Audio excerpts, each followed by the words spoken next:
Harassment.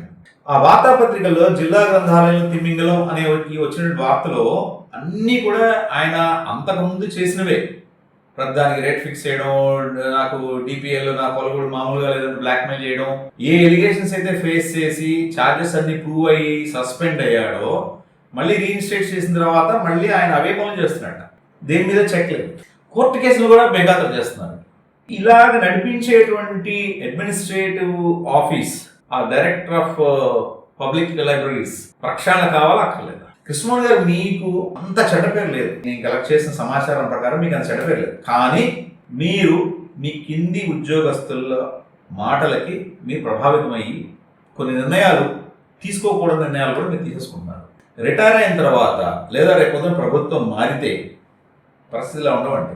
ఎవడో ఒకరు గట్టివాడు వస్తారు. ఇప్పుడులాగా ఇప్పుడున్నటువంటి ఉన్నత విద్యాశాఖ మంత్రి నారా లోకేష్ గారి లాగా మంచివాళ్ళు కాకపోవచ్చు, లేదా మీ పట్ల సాఫ్ట్గా ఉన్నవాళ్ళు కాకపోవచ్చు, లేదా ప్రస్తుతం ప్రభుత్వంలోనే లోకేష్ గారికి ఈ మంత్రిత్వ శాఖ తీసి వేరే మంత్రిత్వ శాఖ ఇచ్చి, లేదా ఆయన రేపు చీఫ్ మినిస్టర్ అయితే ఇక్కడ వచ్చేటువంటి ఉన్నత విద్యాశాఖ మంత్రి ఆయనకున్నంత సాఫ్ట్గా మీ మీద ఉండకపోవచ్చు.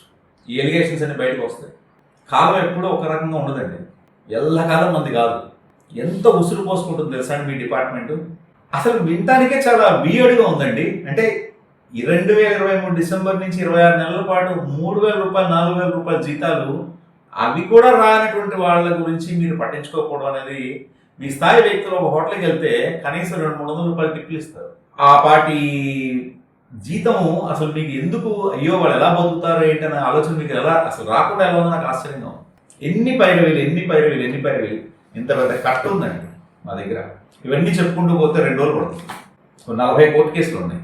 ఒకళ్ళ మీద ఒకళ్ళు తప్పు చేసిన వాడు కోర్టుకు వెళ్తున్నాడు, బాధితులు కోర్టుకు వెళ్తున్నారు. ప్రమోషన్స్ ఇమ్మని చెప్పి కోర్టు చెప్పిన తర్వాత కూడా దాని మీద మళ్ళీ రిట్ అప్పీల్ వేయడం అనేది మీ ఒక్కసారికే చెల్లింది నాకు తెలుస్తుంది. దానిలో మళ్ళీ కొంతమంది ఇంపీడ్ అవ్వడం, మీరు బలవంత పెట్టి, అంటే మీరంటే అక్కడ ఉన్నటువంటి అధికారులు బలవంత పెట్టి ఇంప్లీడ్ చేయించడం. వాళ్ళు సహోద్యోగులకి పాపం ఇబ్బంది కలుగుతుందని తెలిసినా కూడా ఏం చేస్తారు? వాళ్ళు చాలా క్లియర్గా ఉన్నాయి గైడ్ లైన్స్. ఉద్యోగి రిటైర్మెంట్కి 2 నెలల ముందే అన్ని ఎలిగేషన్స్, ఎంక్వైరీస్ పూర్తి చేసి రిటైర్మెంట్ బెనిఫిట్స్ ఇచ్చేయాలి. అయినా కూడా 10 సంవత్సరాల నుంచి రిటైర్మెంట్ బెనిఫిట్స్ రాకపోగా పెన్షన్ కూడా రానటువంటి వాళ్ళు చాలా మంది ఉన్నారు.